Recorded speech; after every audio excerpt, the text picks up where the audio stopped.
Nottingham Forest 1, Man United nil. I mean, that was an awful performance. Such a lack of goal threat up front. I mean, I know United have struggled to score goals all season, but that's probably one of the worst. I mean, we expected Nottingham Forest. I mean, I said it in my preview this morning. Like, you know how Nottingham Forest is going to play. They don't rely on possession. They are based on quick and counter-attacking football with brilliant link-up play. That's exactly what I said in my preview, and that's exactly how they played us tonight. Because, yeah, maybe they didn't expect to get the goal within the first 5 minutes, but Nottingham Forest is probably one of their advantages since they've been a relegation team, that when it comes to constant defending, they know how to defend a lead. And you could say that's probably one of their many reasons for all their success this season. They know how to hold on to leads and they know how to rack up points, and they can beat any team with pure physicality performances. So for me, United just really struggled today, and I was expecting a bit more of an optimistic performance. We played brilliant against Leicester. Obviously, we came back off obviously winning off in the Europa League as well. But no, tonight was just again just international break. It just seems like all that progress we were making over them few games has just been ruined again, and now it's back to square one. We need to rebuild again and try and get that momentum, because we've got a huge game against Man City on the weekend, and obviously we've got Lyon next week when it comes to the Europa League and that resuming.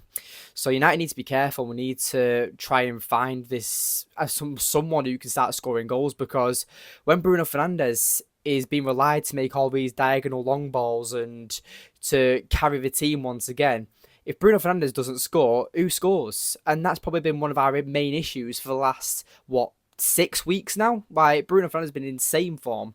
But again, when Bruno Fernandes doesn't score, who does score? It's ridiculous. And I just feel like that a few players today had very bad days at the office, let's be honest. I mean, Garnacho was, I don't want to say awful, but he just wasn't at the races today. He was so frustrating to watch today, and I know there's going to be fans out there who are going to be slating Garnacho and saying if we don't sell Garnacho, this club's failed, or Garnacho must be sold now and stuff. But that's just pathetic. If you're one of them fans, I think fans forget that Garnacho is only 20.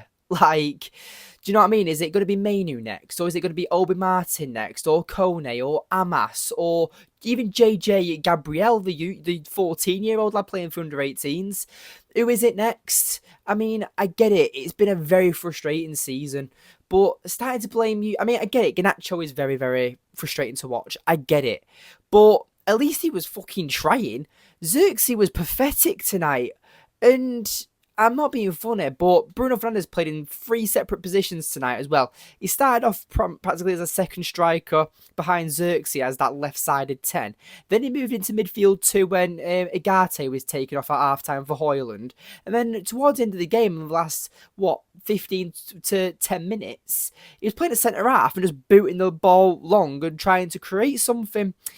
This is why, for me, it's impossible to criticise Bruno Fernandes when it comes to pure work ethic, because he was absolutely everywhere tonight. And were United unlucky to not get a result tonight? Yeah, maybe. I mean, in the first half, I thought we did well to somewhat try and fight back, but nothing came from it. And despite all the possession we had, all the chances we had, even all the corners we had, now it came from it, and we didn't get any points from it. And that's what you've got to look at. It's a points-based system, and United still sit 13th. You know, Spurs, if they win tomorrow, or is it Thursday they play, whenever Spurs play anyway, then they go back level points with us, and we'll drop down to 40 because they've got much better goal difference than us.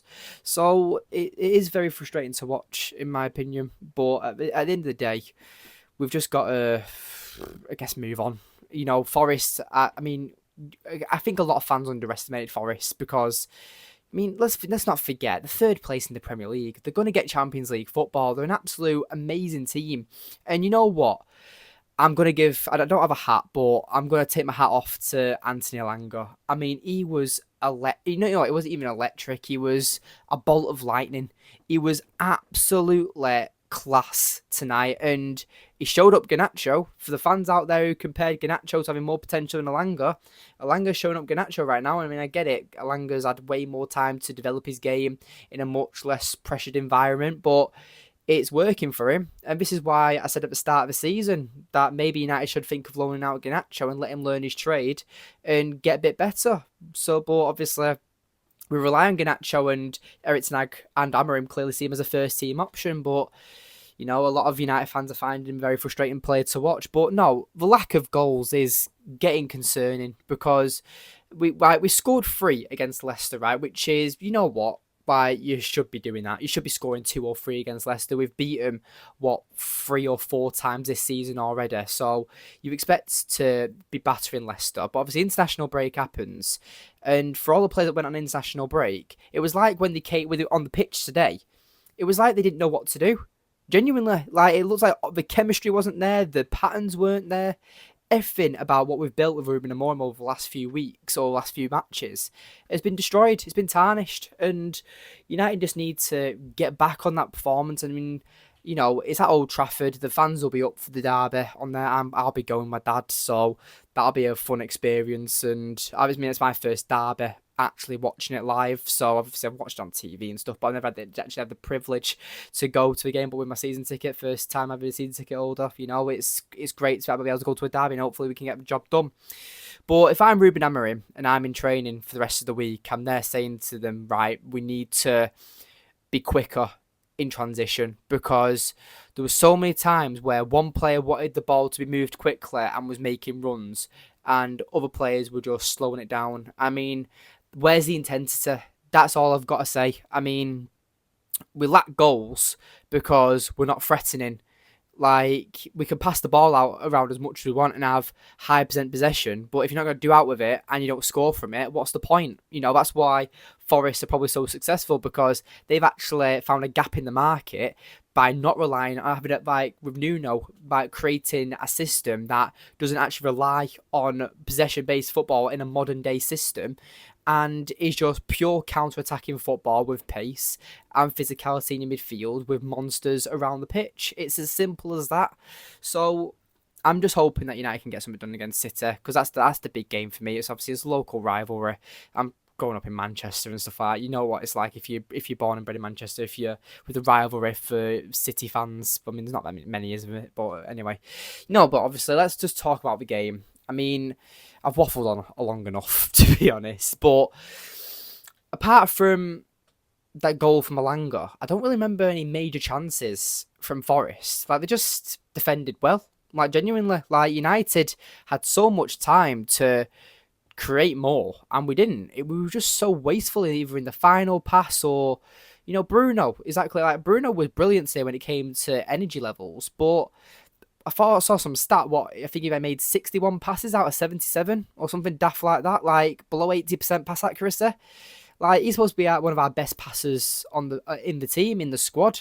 And if he's putting below 80% numbers, it kind of shows like, to give Forest the credit, they were brilliant when it came to pressing as well. The man marking and the press, they weren't giving United a second.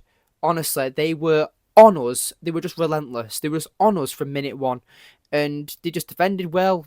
Elanga took his goal well. It was a brilliant goal. I mean, I'm not gonna say obviously it's not nice to watch your team concede a goal, but you look at it and you're like, you can't argue with the quality of goal. I mean, the amount he has to run, he dribbles past 2 players, he leaves Dorgu for dead. And this is what I want to talk about, is that I don't want to say back in the day, because obviously I'm not a fan that would have experienced that.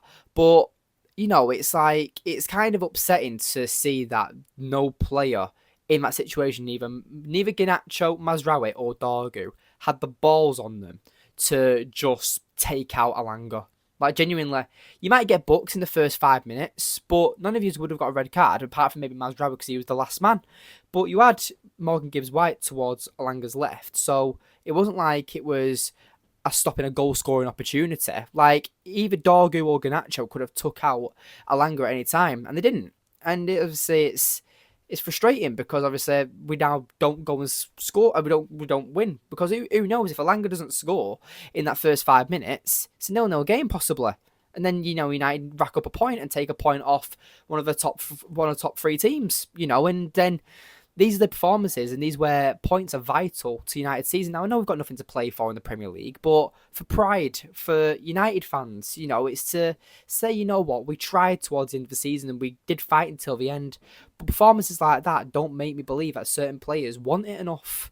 And that's what Forest did. Forest wanted it enough. They've got they can see the light at the end of the tunnel now. That's their Champions League glory by qualifying for the Champions League. Where United, it's like we've gone into the tunnel and then we've got halfway and just went, you know what, let's just go back instead of actually trying to finish it off and finish the task. It's weak mentality, and it does concern me for whether these players have it in them enough to actually want it for the Europa League, because that's our only golden ticket to maybe call it a somewhat successful season. But anyway, I've waffled on long enough. I'm in work at 5 a.m. tomorrow, so yeah, wish me luck. But anyway, thank you for watching. If you made this far into the video, you're an absolute legend. Thank you for watching. Leave a like on the video, subscribe if you're new as well, and I'll see you in the next one. Take care.